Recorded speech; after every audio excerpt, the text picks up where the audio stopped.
எதிராக ஒரு பெண்ணை வெட்டி ஃப்ரிட்ஜுக்குள்ளே வைக்கப்பட்ட செய்திகளை நாம் பார்த்து வருகின்றோம்.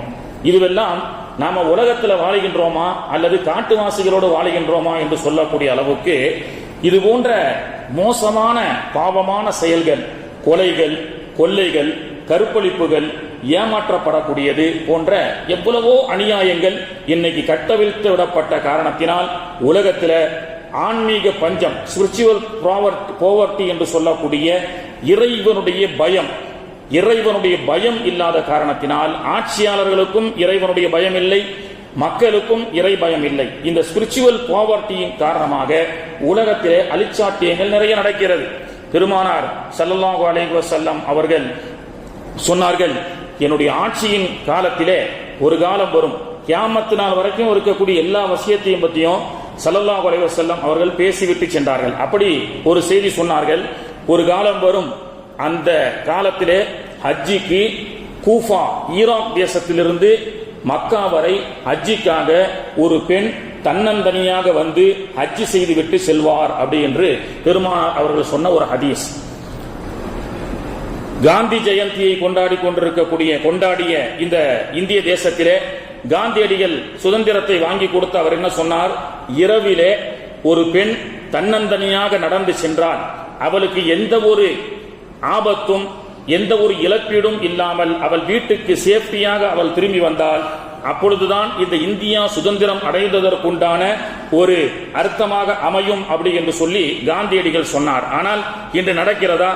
கொலை, கொள்ளை, கற்பழிப்பு, பள்ளிக்கூடத்திற்கு செல்லக்கூடிய சிறுமிகளுக்கு கூட இன்னைக்கு பாதுகாப்பு இல்லாமல் வேலியே பயிர்களை மேய்வதை போன்று ஆசிரியர்களே சிறுமிகளை சிலுமிஷம் செய்யக்கூடிய அன்றாட பாலியல் பலாத்கார செய்திகளை அனுதினமும் கேட்டுக்கொண்டே இருக்கின்றோம். ஆனால் இவ்வளவு 2024 என்று சொல்கின்றான், பாதுகாப்புக்காக கதவை போட்டான், கதவின் மீது நம்பிக்கை இல்லாமல் பூட்டை போட்டான், பூட்டின் மீது நம்பிக்கை இல்லாதவன் செக்யூரிட்டியை போட்டான், செக்யூரிட்டியின் மீது நம்பிக்கை இல்லாதவன் சிசிடிவி கேமராவை போட்டிருக்கிறான். எல்லாம் பாதுகாப்பு, மனிதனுடைய பாதுகாப்புக்காக கதவை தாண்டி, பூட்டை தாண்டி, செக்யூரிட்டி போர்ஸ்களை தாண்டி சிசிடிவி கேமரா, இப்படிப்பட்ட பாதுகாப்பான இந்த உலகத்தின் நவீன உலகத்தில் கூட மனித உயிர்களுக்கும் பெண்களுக்கும் பாதுகாப்பு இல்லை என்று சொன்னால் இந்த இந்திய தேசம் சுதந்திரம் அடைந்ததா இல்லையா என்று கேள்விக்குறியாக இருக்கக்கூடிய ஒரு சூழலிலே காந்திஜி அவர்கள் அதை வைத்துத்தான் சொன்னார்கள், இந்தியா சுதந்திரம் அடைந்ததற்குண்டான அடையாளம்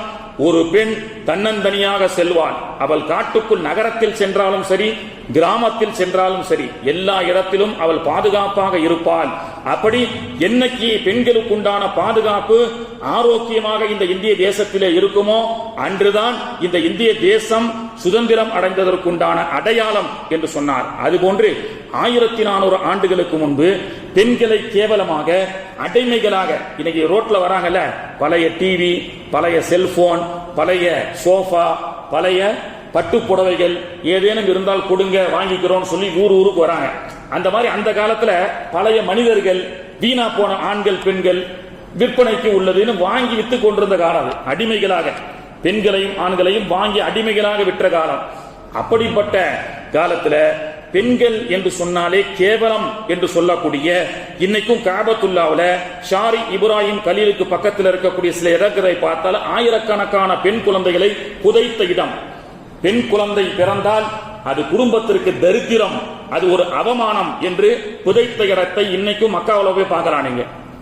அப்படிப்பட்ட அந்த உலகத்திலே இருந்து கொண்டு அல் பின்து பரக்கா, பெண் என்று சொன்னால் பரக்கத் என்று பெருமானார் அவர்கள் சொல்லி பெண் இனத்தை போற்ற சொல்லி 23 ஆண்டுகளிலே உலகத்தில் எந்த தலைவரும் சாதிக்க முடியாத ஒரு சாதனையை பெருமானார் அவர்கள் செய்து சொன்னார்கள், என்னுடைய ஆட்சி காலத்தின் கீழ் பிற்காலம் ஒரு காலம் வரும், அன்று ஈராக் தேசத்திலிருந்து ஒரு பெண் தன்னந்தனியாக ஹஜ் செய்வதற்கு மக்காவுக்கும் மதினாவுக்கும் வந்து செல்வார் அப்படி என்று பெருமானார் அவர்களுடைய ஒரு ஹதீஸ். பெருமானார் அவர்கள் வஃபாத், சித்திக் நாயகத்துடைய ஹிலாஃபத்துடைய ஆட்சி காலத்திற்கு பிறகு உமர் இப்னுல் ஹத்தாப் ரலியல்லாஹு அன்ஹு அவர்கள் ஆட்சி செய்கின்றார்கள். லட்சக்கணக்கான மைல் தூரங்கள் பரப்பளவு முக்கிய உலகத்தில் முக்கால் பாகத்துடைய ஆட்சி உமருடைய ஆட்சி நடைபெறுகிறது. உமருடைய ஆட்சியில் தான் பாஸ்போர்ட் திட்டம் கொண்டு வரப்பட்டது. பாஸ்போர்ட் கடவு அட்டை, எந்த நாட்டுக்காரன் நீ ஒரு நாட்டிலிருந்து இன்னொரு நாட்டிற்கு வந்தால் விசா, பாஸ்போர்ட் என்ற அமைப்பை உமர் ரலியல்லாஹு அன்ஹு அவர்கள் ஆரம்பிக்கப்பட்டு ஹஜ்ஜிக்கு யார் உள்ள வராங்க, யார் எக்ஸிட் ஆறாங்க, துஹூலுல் ஹாஜிகள் யாரு, குரூஜிகள் ஹாஜிகள் யாரு, கூஃபா தேசத்திலிருந்து எத்தனை ஹாஜிகள் வந்திருக்கிறார்கள் என்ற இது போன்ற இன்னைக்கு இருக்கக்கூடிய நவீன தொழில்நுட்பங்கள் வராததற்கு முன்பே உமர் ரலியல்லாஹுடைய ஆட்சி காலத்துல தான் பாஸ்போர்ட் திட்டங்கள், யார் ஹஜ்ஜிக்கு வராங்க, நாட்டுக்குள்ள நுழைவது யார், நாட்டை விட்டு வெளியாகப்படக்கூடியது யார், செக் போஸ்ட், சுங்கச்சாவடி, வரி போன்ற அத்தனை சிஸ்டமேட்டிக்கலையும் கொண்டு வந்தார்கள் உமர் ரலியல்லாஹு அன்ஹு அவர்கள். அப்படி கொண்டு வரப்படக்கூடிய காலத்துல இன்னும் எத்தனை அத்தாட்சிகள் இருக்கு. மதீனாவுக்கு பக்கத்துல மஸ்ஜிது நபவியில ஸல்லல்லாஹு அலைஹி வஸல்லம் தர்பார்ல சலாம் சொல்லிட்டு நீங்க எதிர்த்த பாத்தீங்கன்னா கேட்டை தாண்டி ஒரு மஹ்கமா கோர்ட் இருக்கு. உமர் ரலியல்லாஹு அன்ஹு அவர்களால் கட்டப்பட்ட கோர்ட் இன்னைக்கும் மஹ்கமா. இன்னைக்கும் பிரச்சனைன்னு சொன்னா அந்த கோர்ட்ல தான் என்ன செய்வாங்க, அந்த ஜட்ஜி அந்த தீர்ப்பளிக்கக்கூடிய அந்த கோர்ட்டினுடைய சிஸ்டம் இன்னைக்கும் உமர் ரலியல்லாஹுடைய காலத்துல இருக்கு. உமர் ரலியல்லாஹுடைய காலத்துல கரன்சி ஏற்பட்டது. கரன்சி இருக்கு. பெருமானார் அவர்கள் பயன்படுத்திய கரன்சிகள், உமர் ரலியல்லாஹுடைய ஆட்சியின் காலத்துல பெற்ற கரன்சிகள் எல்லாம் மதீனா மக்காவுடைய மியூசியத்துல, துருக்கியில மியூசியத்துல இன்னும் பத்திரமாக வைக்கப்பட்டிருக்கிறது. அதுவெல்லாம் சஹாபாக்களுடைய புனித கரங்களால் பெறப்பட்ட புலங்கப்பட்ட அந்த கரம், பெருமானார் அவர்கள் கரம்பட்ட தொப்பி, பெருமானார் அவர்கள் கால்பட்ட செருப்பு, பெருமானார் அவர்கள் பயன்படுத்திய காயின், பெருமானாருடைய முடிகள் எல்லாம் இன்னும் எவ்வளவோ மியூசியத்துல சனதோடு யாரெல்லாம் அதை பாதுகாத்து வந்தார்கள். 1400 ஆண்டுகளாக பெருமானாருடைய ஒரு முடி ஒருத்தரிடத்துல இருக்கும் என்று சொன்னால் அதனுடைய சனது யாரிடத்திலிருந்து வந்தது, பெருமானாருடைய மனைவி இடத்திலிருந்து வந்ததா அல்லது மற்ற சஹாபாக்கள் இடத்துல வந்ததான்னு சனதோடு வச்சிருக்கிறாங்க. இன்னைக்கு வரைக்கும் பாதுகாக்கப்பட்டிருக்கிறது. அப்படி எல்லாமே பாதுகாக்கப்பட்டது. அப்படி உமர் ரலியல்லாஹு அன்ஹுடைய காலத்துல தான் பாஸ்போர்ட் திட்டம், அடிக்கடி நான் பேசியிருக்கிறேன், பென்ஷன் திட்டம். இன்னைக்கு கவர்மெண்ட் ஸ்டாஃப்களுக்கு பென்ஷன் கொடுக்கறாங்க. முதல்ல பென்ஷன் திட்டத்தை கொண்டு வந்தது யார்? பத்ர் யுத்தத்திலே ஈடுபட்ட சஹாபாக்கள் நலிவடைந்து வயசான பொழுது உமர் ரலியல்லாஹு அன்ஹு அவர்கள் பத்ரீன்களுக்கு பத்ரீன் பென்ஷன் திட்டத்தை கொண்டு வந்து வயது முதிர்ந்த சஹாபாக்கள், இஸ்லாத்துடைய ஆரம்பத்தில் குடும்பம் மனைவி மக்களை இழந்த அந்த சஹாபாக்கள் 313 சஹாபாக்கள்ல மிச்சம் இருந்த வயதான சஹாபாக்களுக்கெல்லாம் பென்ஷன் திட்டத்தை உமர் ரலியல்லாஹு அன்ஹு அவர்கள் கொண்டு வந்தார்கள். இன்னைக்கும் ஒரு சீஃப் மினிஸ்டர், பிரதமர், அவரை சுற்றிய ஒரு செக் போஸ்ட், அவரை சுற்றிய ஒரு செக்யூரிட்டி போர்ஸ், இதை கொண்டு வந்தது யார்?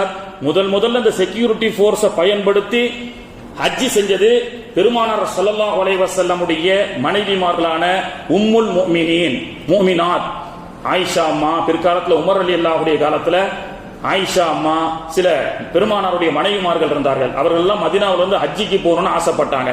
கிட்டத்தட்ட அவருடைய செக்யூரிட்டி போர்ஸ் மட்டும் முன்பக்கம் எத்தனையோ ஒட்டகம், பின்னாடி எத்தனையோ ஒட்டகம், வாளை ஏந்தி அவர்களை பாதுகாப்பாக ஹஜ்ஜிக்கு செல்லி கூட்டு வரக்கூடிய ஒரு செக்யூரிட்டி போர்ஸ். ஒரு சிஎம் வராருன்னா அவருக்கு இத்தனை கார்கள் முன்னால் செல்கிறது, இத்தனை கார்கள் பின்னால் செல்கிறது. ஒரு பிரதமர் வருகிறார் என்று சொன்னால் குண்டு தொலைக்கப்படாத எவ்வளவோ செக்யூரிட்டிகள் இருக்கின்றது. இந்த செக்யூரிட்டி போர்ஸ்களை எல்லாம் பெருமானார் ஸல்லல்லாஹு அலைஹி வஸல்லமுடைய குடும்பத்தார்களுக்கு கொடுத்து கண்ணியப்படுத்தியவர்கள் உமர் ரலியல்லாஹு அன்ஹு அவர்கள். இது போன்ற நிறைய சிஸ்டமேட்டிக் எல்லாம் உமர் ரலியல்லாஹுடைய ஆட்சியில கொண்டு வந்தாங்க. சும்மா காந்தியடிகள் உமருடைய ஆட்சி இந்த இந்தியாவில் வரணும்னா அவர் வரலாறை படிக்காம இல்ல, வரலாறை படித்தார். இது போன்ற டெக்னிக்கல 1400 ஆண்டுகளுக்கு முன்பு இது போன்ற ஒரு அற்புதமான அட்மினிஸ்ட்ரேஷனை உருவாக்கி சென்ற உமருடைய வாழ்க்கையை பார்த்துத்தான் காந்திஜியே சொன்னாரு உமருடைய ஆட்சியை போன்று வர வேண்டும் என்று சொல்லி. எந்த காந்தி இரவு நேரத்தில் பெண்கள் தனியாக இந்திய தேசத்திலே நடக்க வேண்டும் என்று ஆசைப்பட்டாரோ சேஃப் அண்ட் செக்யூரிட்டியோடு, உமர் ரலியல்லாஹுடைய ஆட்சி காலத்தில் ஹஜ்ஜுடைய சீசன் வருகிறது. அப்பொழுது ஹஜ்ஜிக்கு யாரெல்லாம் உள்ளே வந்திருக்கின்றார்கள் என்று பார்க்கும் பொழுது கூஃபா தேசத்திலிருந்து ஒரு பெண்மணி தனியாக ஹஜ்ஜிக்கு வந்திருந்தார். உமர் ரலியல்லாஹு அன்ஹு அவர்கள் மதீனாவுக்கு அந்த ஹஜ்ஜை முடித்ததற்கு பிறகு அந்த தாயை, அந்த பெண்ணை நீங்கள் அழைத்து வாருங்கள் என்று சொன்னார்கள். அழைத்து வந்து தன்னுடைய தோழர்களான சஹாபாக்களிடத்தில் சொன்னார்கள். வைத்து விசாரிக்கின்றார்கள். அம்மா, நீங்கள் கூஃபா ஈராக்கிலிருந்து வருகிறீர்களா? ஆம், ஈராக்கிலிருந்து தான் வருகிறேன். தனியாக வந்திருப்பீர்களே? ஆம், தனியாகத்தான் வந்தேன். உங்களிடத்துல எந்த ஒரு கூட சொந்த பந்தமோ கூட யாரும் வரல. சரி, இத்தனை ஆயிரம் கிலோமீட்டர் பயணிச்சு வந்தீர்களே, உங்களுக்கு ஏதேனும் வழியில் இடையூறுகள் உண்டா? உங்களுக்கு ஏதேனும் உங்களுக்கு தொந்தரவுகள் உண்டா? எந்த தொந்தரவும் இல்லை. வழியில் ஆண்கள் வந்தார்கள், அந்நிய பெண்களை பார்க்காமல் தலையை கீழே குனித்து கொண்டு சென்றார்கள். எனக்கு எந்த ஒரு இடையூறும் இல்லை என்று சொன்னார்கள். அப்பொழுது உமர் ரலியல்லாஹு சொன்னாங்க, அந்த பெண்ணை பார்த்து, எப்படி சேஃபா வந்தீங்களோ அதே போன்று தனியாகவே நீங்க ஊருக்கு செல்வீர்கள். ஏன் தெரியுமா? இது பெருமானார் ஸல்லல்லாஹு அலைஹி வஸல்லம் அவர்கள் ஹயாத்தாக இருக்கும் பொழுது சொன்ன வாக்கு. என்னுடைய இந்த மார்க்கம் உலகமெங்கும் பறந்து விரிந்தால் என்னுடைய மார்க்கத்தை சேர்ந்த பெண்கள் ஒரு காலம் வரும், கூஃபாவில் இருந்து மக்கா வரை ஹஜ்ஜிக்கு ஒரு பெண் தனியாக வருவாள், அவளுக்கு முழுக்க முழுக்க பாதுகாப்பு இருக்கும், எந்த தொந்தரவும் இருக்காது என்று பெருமானார் அவர்கள் சொன்னார்களே தோழர்களே. அந்த பெண் பார்த்தீர்களா, தனியாக ஹஜ்ஜிக்கு வந்திருக்கின்றார்கள். பெருமானார் அவர்கள் வஃபாத்தானதற்கு பிறகும் 18-20 ஆண்டுகளுக்கு பிறகு பெருமானார் அவருடைய சத்திய வாக்கு, ஒரு பெண் தன்னந்தனியாக வருவாள் என்ற அந்த விஷயத்தை உமர் ரலியல்லாஹு அன்ஹு அவர்கள் சஹாபாக்களுக்கு நினைவுபடுத்தினார்கள். கண்ணியத்திற்குரியவர்களே, ஆக 2024ஆம் நூற்றாண்டு ஏற்கனவே சொன்னதை போன்று கதவு பூட்டு, செக்யூரிட்டி, சிசிடிவி கேமரா, இது போன்ற பாதுகாப்பு எல்லாம் இருக்கும் பொழுதும் கூட காதலன் காதலியை 60 துண்டுகளாக வெட்டி மூளையை வறுத்து சாப்பிட்டான் என்று 10 நாளைக்கு முன்னாடி ஒரு செய்தி. 65 துண்டுகளாக வெட்டி ஃப்ரீஜருக்குள்ள ஒரு பெண்ணை வைத்திருக்கின்றான். என்ன காலத்தில் வாழ்ந்து கொண்டிருக்கின்றோம்? கண்ணியத்திற்குரியவர்களே, ஸ்பிரிச்சுவல் ப்ராவர்ட்டி என்று சொல்லக்கூடிய ஆன்மீக பஞ்சம், இறைவனுடைய பயம் இல்லாமல் ஆட்சியாளர்களும் இருந்தால், ஆன்மீகம் பஞ்சம் ஏற்பட்டால் இது போன்ற அழிச்சாட்டியங்களும் அட்டூழியங்களும் நடக்கும். இது போன்ற அட்டூழியங்கள் இருந்த காலத்தில் தான் பெருமானார் அவர்கள் இந்த உலகத்திலே அவதரித்து எல்லா அட்டூழியங்களையும் நிறுத்தி நல்ல ஒழுக்கத்தை சமூகத்துக்கு சொல்லிக் கொடுத்தார்கள். ஆனால் அந்த ஒழுக்கங்கள் கொஞ்சம் கொஞ்சமாக காலத்தின் வெஸ்டர்ன் கலாச்சாரத்தில் மாறி மாறி இன்னைக்கு மக்களுக்கு மத்தியிலே ஸ்பிரிச்சுவல் பாவர்ட்டி என்று சொல்லக்கூடிய இறை பயம் இல்லாமல், தக்குவா இல்லாமல், ஆன்மீகம் இல்லாமல் இன்னைக்கு ஆகிவிட்ட காரணத்தினால் தான் இன்னைக்கு உலக அரசியல், உலக நாடுகளினுடைய சூழலை பொறுத்து the rebirth of Prophet Muhammad is the solution to all the problems in the world.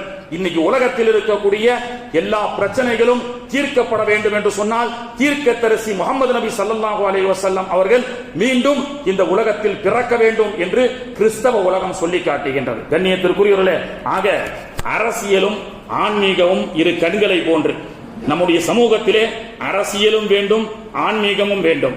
Umar ரலியல்லாஹு அன்ஹு அவர்கள் ஜனாதிபதி மாளிகையிலே சமூகத்தினுடைய பிரச்சனையை பற்றி பேசிக் கொண்டிருக்கின்றார்கள். அப்பொழுது பிரச்சனையெல்லாம் பற்றி பேசி முடிந்த பிறகு ஜனாதிபதி மாளிகையினுடைய அந்த கூட்டம் நிறைவு பெற்றது. அப்பொழுது தனி நபர், அங்கே இருக்கக்கூடிய ஒரு தனி நபர் தன்னுடைய பிரச்சனையை பேசுகின்றார். உமர் ரலியல்லாஹு அன்ஹு அவர்கள் விளக்கை அணைக்க சொல்கின்றார்கள். இரவு நேரத்தில் நடைபெறக்கூடிய அந்த ஆலோசனை கூட்டம் சமூகத்தை பற்றிய பேச்சு முடிந்ததற்கு பிறகு, பொதுக்கூட்டம் முடிந்ததற்கு பிறகு தனி நபருடைய ஒரு பிரச்சனையை பற்றி பேசும் பொழுது உமர் ரலியல்லாஹு அன்ஹு அவர்கள் விளக்கை அணைக்க சொல்கின்றார்கள். விளக்கை அணைக்கப்படுகிறது. உமர் ரலியல்லாஹு சொன்னார்கள், ஏன் விளக்கை அணைக்க சொன்னேன் தெரியுமா? விளக்கு என்பது மக்கள் வரிப்பணத்தில் பயன்படுத்தக்கூடியது. எனவே மக்கள் வரிப்பணத்தில் வரக்கூடிய இந்த விளக்கின் மூலமாக இருக்கப்படக்கூடிய அந்த விளக்கு மக்கள் பிரச்சனையை பற்றி பேசலாம். ஆனால் இப்பொழுது நாம் தனி நபருடைய பிரச்சனையை பேசுகின்றோம். அதற்கு பைத்துல் மால் விளக்கை பயன்படுத்தக்கூடாது, அது ஹராம் என்று சொல்லி காண்பித்தார்கள். இப்படிப்பட்ட ஒரு தலைவர்களை பார்க்க முடியுமா? அரசியல் எப்படி செய்ய வேண்டும்? ஒரு பொது மக்களுடைய வேர்வை செஞ்சு வரக்கூடிய ஒரு டாக்ஸ் வரி, அந்த வரியை பறிப்பதற்கு மட்டுமே நோக்கமாக கொண்டு மக்கள் எக்கேடு கெட்டாலும் செல்ல வேண்டும் என்று ஒருபோதும் ஆன்மீக ஆட்சியாளர்கள் அப்படி நினைக்க மாட்டார்கள் என்பதை உமர் ரலியல்லாஹு அன்ஹு அவர்கள் சொல்லி காண்பித்து, மக்கள் வரி பணத்தில் இருக்கக்கூடிய பைத்துல் மால் விளக்காக இருந்தாலும் சரி, பள்ளிவாசலுக்கு வரக்கூடிய ஃபேனாக இருந்தாலும் சரி, இதுவெல்லாம் பைத்துல் மால் என்ற அந்த உணர்வை, ஒரு நயா யூனிட்டுகளை கூட பைத்துல் மாலுடைய பணத்தை நாம் பயன்படுத்த கூடாது என்பதை ஆட்சியாளர்களான உமர் ரலியல்லாஹு அன்ஹு அவருடைய வாழ்க்கையை படித்துத்தான் காந்தி சொன்னார், இந்தியாவிலே உமருடைய ஆட்சி வர வேண்டும் என்று. கண்ணியத்திற்குரியவர்களே, அப்படிப்பட்ட உமர் இப்னுல் கத்தாப் ரலியல்லாஹு அன்ஹு அவர்கள் ஒரு நாள் புகாரிலே இடம்பெற்றிருக்கக்கூடிய சம்பவம், ஹதீஸ் இது. மேடையிலே குத்துபா பிரசங்கம் செய்கிறார்கள். மேடையிலே குத்துபா பிரசங்கம் செய்து கொண்டிருக்கும் பொழுது திடீரென்று நிறுத்திவிட்டு அஸ்ஸாரியத்துல் ஜபல், அஸ்ஸாரியத்துல் ஜபல், அஸ்ஸாரியா அல் ஜபல் என்று முழங்கினார்கள். சாரியா என்றால் ஒரு நபித்தோழருடைய பெயர். சஹாபாக்கள் எல்லாம் கீழே அமர்ந்து கொண்டு என்ன திடீர்னு சாரியாவை பார்த்து, சாரியாவே அங்க மலை ஜாக்கிரதை, மலைக்கு பக்கத்துல ஜாக்கிரதை என்று ஒரு இஷாரா செய்கிறார்கள். குத்துபா பிரசங்கம் முடிந்ததற்கு பிறகு கீழே இருந்த தோழர்கள் எல்லாம் கேட்டார்கள், குத்துபா ஓதி கொண்டிருந்த உமர் நாயகமே சாரியா ஜபல்னு சொல்றீங்களே, என்ன காரணம்னு சொல்லும் பொழுது உமர் ரலியல்லாஹு சொன்னாங்க, சில தினங்களுக்கு முன்பு சாரியாவை ஒரு சின்ன படைகளை கொண்டு சிரியா நாட்டிற்கு மார்க்க தூதுக்காக அனுப்பியிருந்தேன்.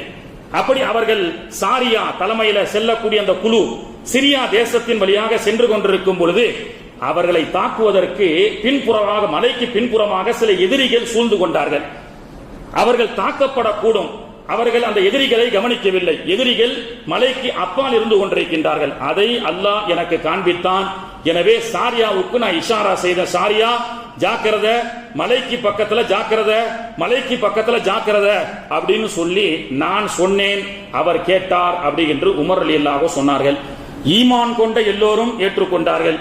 முனாஃபிகீன்கள் சில பேர், என்னடா சாரியா அங்க இருக்கிறாரு, இப்ப மாதிரி டெலிபோன்களா இருக்குது, வீடியோ கான்பரன்ஸா இருக்கு, நான் தான் ஏற்கனவே சொல்லிட்டேன் 5G டெக்னாலஜில இருந்து 2G 20G டெக்னாலஜி வரைக்கும் ரசூல் ஸல்லல்லாஹு அலைஹி வஸல்லம் அவர்கள் இந்த உலகத்திலே அனுபவித்து ஆன்மீகத்தின் மூலமாக காட்டி சென்றார்கள். என்ன ஜி அது? மதீனாவிலே உட்கார்ந்து கொண்டு சிரியா கிட்டத்தட்ட 2500 கிலோமீட்டர் அப்பால் நடக்கக்கூடிய ஒரு செய்தியை குத்துபா மேடையிலிருந்து வறண்ட பாலைவனத்துல சபா மொபைலி போன்ற எந்த டெக்னாலஜியினுடைய சேட்டலைட் பவரும் இல்லாமல் அங்கே நடப்பதை பார்த்து கொண்டு இங்கிருந்து பேசுகின்றார்கள். அஸ்ஸாரியத்துல் ஜபல் புகாரியில இடம்பெற்றிருக்கக்கூடிய சம்பவம். சில பேர் நினைச்சாங்க, என்ன இவர் காதுல பூ சுத்துறாரு போல தெரியுது, இந்த சிரியாவில் இருக்கக்கூடிய சாரியாவை இவர் பார்த்தாரா, இவர் உமர் அவர்கள் இஷாரா செய்தாராம் என்று சில பேர் சாரியாவுடைய ஜமாத்து மீண்டும் மதீனாவுக்கு வர வரைக்கும் வெயிட் பண்ணிட்டே இருந்தாங்க. மதீனாவுக்கு வந்த உடனே சாரியா இது போன்ற ஒரு சம்பவம் நடந்ததா என்று சொல்லும் பொழுது சாரியா சொன்னார், நாங்களும் என்னுடைய படைகளும் சென்று கொண்டிருக்கும் பொழுது மலைக்கு அடிவாரத்திலே எங்களை தாக்குவதற்கு ஒரு கூட்டம் வந்தது. உமர் மட்டும் அன்னைக்கு எங்களுக்கு இஷாரா செய்யவில்லை என்று சொன்னால் நாங்கள் அனைவரும் கூண்டோடு கைலாசம் ஆகியிருப்போம், அந்த கூட்டத்திற்கு இரையாகி இருப்போம் என்று சொன்னார்கள். எப்படிப்பட்ட ஆன்மீகம், தக்குவா! மதீனாவினுடைய மெம்பர் படியில் நின்று கொண்டு 2500 கிலோமீட்டர் அப்பால் இருக்கக்கூடிய சிரியாவிலே சாரியாவிற்கும் ஒரு ஜமாத்திற்கும் ஒரு பிரச்சனை என்று சொன்னால் அதை இங்கிருந்து எந்த டெக்னாலஜியும் இல்லாமல் உமர் ரலியல்லாஹு அன்ஹு அவர்கள் சொல்லி காட்டுகின்றார்கள் என்று சொன்னால் ஆன்மீக அரசியல். உலகத்தில் தன்னுடைய பரப்புறவு நிலத்தை சார்ந்த கடைக்கண் எந்த மனிதனுக்கும் ஒரு துன்பம் என்று சொன்னாலும் அந்த துன்பத்தை அல்லாஹ் தஆலா அவர்களுக்கு கண்ணால் காட்டினால் அந்த துன்பத்திலிருந்து அவர்களுக்கு விமோச்சனத்தை அல்லாஹ் தஆலா கொடுத்தான். அதுதான் ஆன்மீக அரசியல். கண்ணியத்திற்குரியவர்களே, கடந்த சில தினங்களாக ஆன்மீகம் செத்து போய் அரசியல்வாதிகளிடத்திலும் பொதுமக்களிடத்திலும் ஆன்மீகம் செத்துக் கொண்டிருக்கின்ற காரணத்தினால் இன்னைக்கு எங்கு பார்த்தாலும் ஊழல், எங்கு பார்த்தாலும் லஞ்சம், எங்கு பார்த்தாலும் மக்களுக்கு மத்தியிலே கொலை, கொள்ளை, கற்பழிப்பு போன்ற அடுத்தவன் இன்னொருத்தனை ஏமாற்றிக் கொண்டு பிழைக்கக்கூடிய ஒரு மோசமான ஒரு பிழைப்பை எந்த அரபுலக தேசத்திலே அட்டூழியங்களும் அழிச்சாட்டியங்களும் நடந்ததோ மீண்டும் அந்த அழிச்சாட்டியங்கள் தொடர்ந்து கொண்டே இருக்கின்றது. இதை பற்றி ரசூலுல்லாஹ் பேசாம இருப்பாங்களா? சாதாரண தன்னுடைய தோழர்களான உமருக்கே இப்படிப்பட்ட சக்தியை அல்லாஹ் கொடுத்தான்னா பெருமானார் ஸல்லல்லாஹு அலைஹி வஸல்லம் அவர்கள் கியாமத் நாள் வரைக்கும் பேசுறாங்க. ரசூலுல்லாஹ் கியாமத் நாள் வரைக்கும் நடக்கக்கூடிய செய்திகளை பேசுறாங்க. சைனாவிலே கடைசி ஒரு ஆண் குழந்தை பிறக்கும், அதுதான் கடைசி குழந்தை, உலகத்தினுடைய கடைசி குழந்தை எந்த நாட்டில் பிறக்கும் என்பதையும் பெருமானார் அவர்கள் சொல்லி சென்றார்கள். புகாரியில இடம்பெற்றிருக்கக்கூடிய ஹதீஸ். கண்ணியத்திற்குரியவர்களே, ஆட்சியாளர்களுடைய அழிச்சாட்டியங்கள் எந்த அளவுக்கு நடக்கும் என்பதையும் பெருமானார் அவர்கள் சொன்னார்கள். ஒரு ஹதீஸ்ல வருது, எல்லாம் நடந்து முடிஞ்ச ஒண்ணுதானே சொல்றீங்க, இனி நடக்க போறத ரசூலுல்லாஹ் சொன்னதை பத்தி சொல்லுங்களேன். என்ன நடந்து முடிஞ்சதை பத்தி உமர் ரலியல்லாஹுடைய காலத்துல பார்த்தாங்க, என்ன டெலிபோன் கண்டுபிடிச்சாங்க, வீடியோ கால்லாம் அவங்க பார்த்தாங்க, எல்லா டெக்னாலஜி வளர்ந்துச்சு. இப்ப நடக்க போறத பேசுவோமா? பெருமானார் ஸல்லல்லாஹு அலைஹி வஸல்லம் அவர்கள் இன்னைக்கு சவுதி என்னுடைய சல்மானுடைய ஆட்சி, இன்று இவர்கள் செய்யக்கூடிய அட்டூழியங்களை பற்றியும் பெருமானார் அவர்கள் பேசுகின்றார்கள். ஸல்லல்லாஹு அலைஹி வஸல்லம் சொன்னாங்க, தஜ்ஜால் உலகமெங்கும் வருவான், அவனுடைய அடிவருடிகளான பட்டாளங்கள் தான் இன்னைக்கு கூகுள் என்று சொல்லக்கூடிய இது போன்ற இணையதளங்கள் எல்லாம் அழிச்சாட்டியங்களுடைய அவனுடைய வருவதற்கு முன்பு ஏனை வரும் பின்னே அதன் ஓசை வரும் முன்னேன்னு சொல்றாங்கல்ல, அது போன்ற அழிச்சாட்டியங்கள் எல்லாம் இன்னைக்கு வரும். இன்னைக்கு ஜித்தாவுல தியேட்டர், ரியாதுல மதுபான கூடங்கள் எல்லாம் வந்துருச்சா? இன்னைக்கு ஸல்லல்லாஹு அலைஹி வஸல்லம் அவர்கள் 1400 வருஷத்துக்கு முன்னாடி சொன்னாங்க, தஜ்ஜால் உலகமெங்கும் சுத்தி வருவான், மதீனா எல்லைக்கு வரைக்கும் வருவான், உஹதுக்கு பக்கத்தில் இருக்கக்கூடிய ஒரு மலைக்கு வருவான், அந்த மலை தான் அவனுக்கு எல்லை கோடு, அதுக்கு மேல அவனால் தாண்டி போக முடியாது, ஏன்னா அது புனித பூமி. மதீனா புனித பூமி. பெருமானார் அவர்கள் சொன்னார்கள், மதீனாவில் சஹாபாக்கள் செய்த தியாகத்தால் மதீனாவில் ரசூல் ஸல்லல்லாஹு அலைஹி வஸல்லம் சஹாபாக்களும் வரும் பொழுது, ஒரு போர்க்களத்தை முடிச்சு வரும் பொழுது, முஸ்லிம் ஷெரீஃப்ல இடம்பெற்றிருக்கக்கூடிய ஹதீஸ், புழுதி பறக்குது, காத்து பறக்குது, மண்ணெல்லாம் மூஞ்சில வந்து விழுது, மூக்குக்குள்ளேயும் வாய்க்குள்ளேயும் போகுது. அப்போ சஹாபாக்கள் எல்லாம் முகத்தை தன்னுடைய தலப்பாகை கொண்டு மறைத்தார்கள். அப்பொழுது ஸல்லல்லாஹு அலைஹி வஸல்லம் சொன்னாங்க, மதீனாவுடைய புழுதி உங்களுக்கு துன்பம் தராது. மதீனாவுடைய துராபுல் மதீனத்தி ஷிஃபாஉல் லின்னாஸ், அது மதீனத்து புழுதி உங்களுடைய நோய் தீர்க்கும் மருந்து என்று சொன்னார்கள். மதீனாவிலே புழுதி வந்தால் கூட மூக்கை மூடாதே, ஏனென்றால் சஹாபாக்களும் நபிமார்களும் உறங்கிக் கொண்டிருக்கக்கூடிய சிறந்த பூமி என்று சொன்னார்கள். அப்படிப்பட்ட மதீனாவுக்குள்ள காலரா வராது, மதீனாவுக்குள்ள நாய் சத்தமா குலைக்காது. ஏன்னா ரசூல் ஸல்லல்லாஹு அலைஹி வஸல்லம் அவர்கள் தூங்கி இருக்கக்கூடிய பூமி. எந்த வஸ்துக்களும் சத்தத்தை உயர்த்தாது, ஏனென்றால் அல்லாஹ்வுடைய கட்டளை. நபி இருக்கக்கூடிய பூமியில சத்தம் போடாதன்னு அல்லாஹ் சொன்னான். எனவே தஜ்ஜால் உஹதுக்கு பக்கத்தில் இருக்கக்கூடிய ஒரு மலை வரைக்கும் வருவான், அதுக்கு மேல வர முடியாதுன்னு ரசூலுல்லாஹ் சொன்னாங்க. இன்னைக்கு அந்த மலைக்கு மேல பிரம்மாண்டமான ஒரு மாளிகை இருக்கின்றது. இது யாருடைய மாளிகை? அரசர்கள் வந்து தங்கக்கூடிய மாளிகை என்று சொல்கின்றார்கள். தஜ்ஜாலுடைய எல்லை கோட்டிலும் இன்னைக்கு இருக்கக்கூடிய சவுதி அட்டூழியம் செய்யக்கூடிய, ஆன்மீகம் இல்லாமல் அரசாட்சி செய்து கொண்டிருக்கக்கூடிய சவுதி மன்னர்கள் எல்லாம் தங்கக்கூடிய இடம் தஜ்ஜாலுடைய வருகை அதோடு முடியும் என்று சொல்லப்பட்ட இடம். பெருமானார் அவர்கள் சொன்னார்கள், அரபு தேசத்திலே 3 அரபினுடைய இளவரசர்கள் தோன்றுவார்கள், 3 அரபிகளுடைய இளவரசர்கள் தோன்றுவார்கள். அந்த 3 இளவரசர்களுக்கு மத்தியிலே இதெல்லாம் இனி நடக்க போறது. 3 இளவரசருக்கு மத்தியிலே கடும் பிரச்சனை, போர் மூலம். அப்பொழுதுதான் மகதி வருவார் என்று சொன்னார்கள். இன்னைக்கு சல்மானுக்கு 3 பிள்ளைங்க இருக்கிறாங்க, அடுத்த தலைவர்கள் அவர்களாகவும் இருக்கலாம். பெருமானார் அவர்கள் சொன்னார்கள், 3 அரபு இளவரசர்கள் தோன்றுவார்கள். இவர்கள் மது, மாது, சூது எல்லாத்தையும் அரபுலகத்தில் கொண்டு வரக்கூடிய அட்டூழியம் செய்யும் பொழுதுதான் மக்காவிலே ஹஜருல் அஸ்வத் என்ற கல்லிலே இருக்கக்கூடிய அந்த ருக்குனுல் யமானிலே மஹதி அலைஹிஸ்ஸலாம் தோன்றுவார்கள். இனி வரக்கூடிய வரலாறு, மஹதி அலைஹிஸ்ஸலாம் தோன்றுவார்கள். வானத்திலிருந்து ஆதா மஹதி அலைஹிஸ்ஸலாம் என்று சொல்லும் பொழுது மக்கள் கூட்டம் கூட்டமாக மஹதியை பின்பற்றி வருவார்கள். அவர்கள் கூட்டம் கூட்டமாக வரும் பொழுது சிரியாவிலே டமஸ்கஸ் மஸ்ஜிதே ஜுமா திமிஷ் அல் ஜுமா என்று சொல்லக்கூடிய ஒரு பிரம்மாண்டமான பள்ளிவாசல் இருக்கின்றது சிரியாவில், ஒத்தை மனராவுடைய பள்ளிவாசல். அங்கே யஹ்யா அலைஹிஸ்ஸலாமுடைய ஜியாரத் இருக்கிறது. அங்கே சலாஹுதீன் அய்யூபி போராளி பைத்துல் முகத்தஸை போராடிய அவருடைய மன்னரை அங்கே இருக்கின்றது.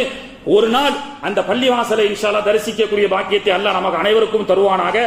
6 லட்சம் பேர் தொழக்கூடிய பிரம்மாண்டமான பள்ளி திமிஷ் ஜும்மா மஸ்ஜித் என்று சொல்லக்கூடிய தமஸ்கஸிலே சிரியாவிலே இன்றும் இருக்கிறது.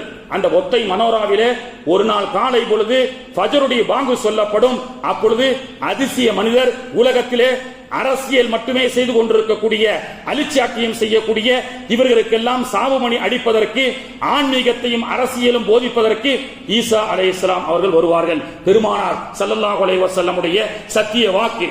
அலிச்சாட்டியம் செய்து கொண்டு உலகத்திலே ஆட்சியாளர்கள் எல்லாம் அநியாயம் செய்யும் பொழுது தமஸ்கஸுடைய அந்த பள்ளிவாசலிலே ஈசா அலைஹிஸ்ஸலாம் 33 வயசுல அல்லாஹ் ஹோல்டு பண்ணி ஏஜ் ஆகாம வச்சிருக்கிறான். 33 வயசுல இருப்பாங்க. அவர்கள் கியாமத்துக்கு சமீபமாக இங்கே வந்து அரசாட்சி செய்வார்கள், ஆன்மீக அரசியலை செய்வார்கள். அலிச்சாட்டியம் செய்யக்கூடிய யூத கைக்கூலிகளுக்கெல்லாம் சாவுமணி அடிப்பார்கள் என்று பெருமானார் ஸல்லல்லாஹு அலைஹி வஸல்லம் அவர்கள் சொல்லி காண்பித்தார்கள். சகோதரர்களே, எனவே ஆன்மீகம் என்பது நமக்கு அவசியம். ஆன்மீகமும் அரசாட்சியும் தைரியமும் இருந்தால் குடும்பத்தை சமாளிக்கலாம், உலகத்தை சமாளிக்கலாம். அது மட்டும்தான் ஒரு தாரக மந்திரமாக சஹாபாக்களுக்கு இருந்தது. ரபியா ரலியல்லாஹு அன்ஹு என்பவருடைய தலைமையில சுமார் 30,000 படையோடு ரோம் தேசத்துக்கு செல்கிறார்கள். ரபியா இப்னு ஆமிர் 30,000 பேரை கூப்பிட்டு எங்க போறாங்க? ரோம் தேசத்துக்கு செல்கின்றார்கள். அன்றைய ரோம் என்பது இன்னைக்கு அமெரிக்காவுடைய வெள்ளை மாளிகைக்கு சமமானது.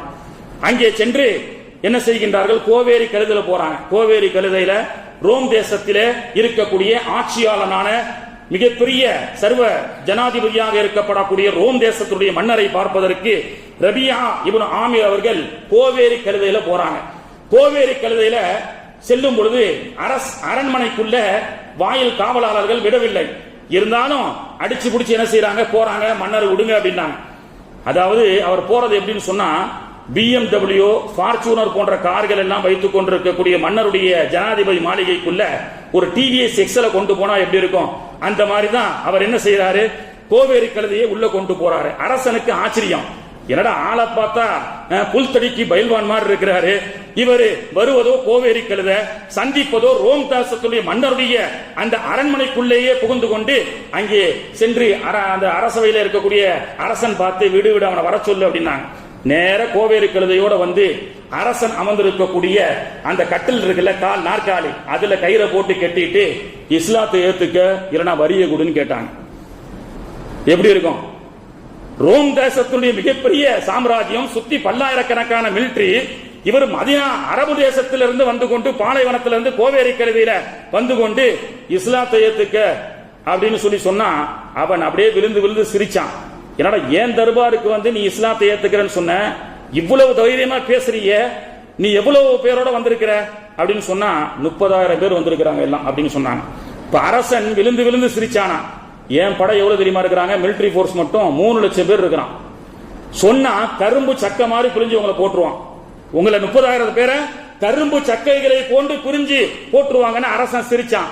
இந்த நபித்தோழரும் சிரிச்சாங்க, ரபியா சிரிச்சாங்க, ஆச்சரியமாக பார்த்தாங்க. என்ன அப்படின்னு சொல்லும் பொழுது ரபியா அவர்கள் நெஞ்சை நிமிர்த்தி சொன்னார்கள், அந்த தைரியமும் ஆன்மீகமும் இன்றைய அரசியலுக்கு இஸ்லாமிய சமூகத்திற்கு வேண்டும். அது இல்லை. சொன்னார்கள், அரசனை பார்த்து உன்னுடைய 3 லட்சம் சிப்பாய்களும் வீட்டிலே இருந்து வரும் பொழுது போயிட்டு வரேன்னு சொன்னவங்க, உன்னுடைய 3 லட்சம் சிப்பாய்களும் வீட்டிலிருந்து புறப்பட்டு வரும் பொழுது போயிட்டு வரேன்னு சொன்னவங்க, ஆனால் என்னோட இருக்கக்கூடிய 30,000 பேர் வீட்டை விட்டு புறப்படும் பொழுது திரும்பி வரமாட்டோம் என்று சொல்லிவிட்டு வந்தவர்கள், தீனுக்காக உயிரை கொடுப்பதற்கு தயாரானவர்கள் என்று என்னுடைய படைகள். எனவே என்னுடைய 30,000 படைகளுக்கு மத்தியிலே உன்னுடைய 3 லட்சம் படை என்பது எங்களுக்கு ஜுஜிபி என்று பேசினார்களே, அப்படிப்பட்ட ஆன்மீகம் இன்னைக்கு சமூகத்திலே இல்லை. போட்டா போட்டி, பதவி இன்னைக்கு பலவிதமாக பிரிஞ்சு சென்ற காரணத்தினால் இன்னைக்கு சமூகம் உலகமெங்கும் இன்னைக்கு நாம் தூற்றப்பட்ட சமூகமாக மாற்றிக்கொண்டிருக்கின்றோம். சோழர்கள் நம்முடைய சொத்துக்களை கூட இன்னைக்கு பாதுகாப்பதற்கு ஒரு போராட்டம் செய்து ஒரு வக்ஃபுடைய சொத்துக்களை கூட இன்னைக்கு பாதுகாக்க முடியாத சூழலிலே இருந்து கொண்டிருக்கக்கூடிய ஒரு அவல நிலை. இந்த இன்னைக்கு அல்லாஹ்வுடைய கிருபையில சென்னையில ராஜரத்னம் ஸ்டேடியத்துல ஜமாத்துல் உலமா மற்றும் எல்லா இயக்கங்களும் சேர்ந்து வக்ஃபு வாரிய நல வாரியத்தில் திருத்தங்களை கொண்டு வரோம் என்ற பேரில் இந்த திருத்தம் கொண்டு வந்தா என்ன? இப்ப பள்ளிவாசல்ல முத்தோல்லி சாஹிப் யாருங்க? அல்ஹாஜ் உமர் ஃபாரூக், அல்ஹாஜ் அபுபக்கர், இவங்க தான் முத்தவல்லி. செயலாளர் யார்? ஹாஜி அப்துல் ரஹீம், ஏதாவது ஒரு பேர் இருக்கும். இந்த திருத்த சட்ட மசோதா கொண்டு வந்தா பள்ளிவாசல் தலைவர் யாருங்க? முனியாண்டி.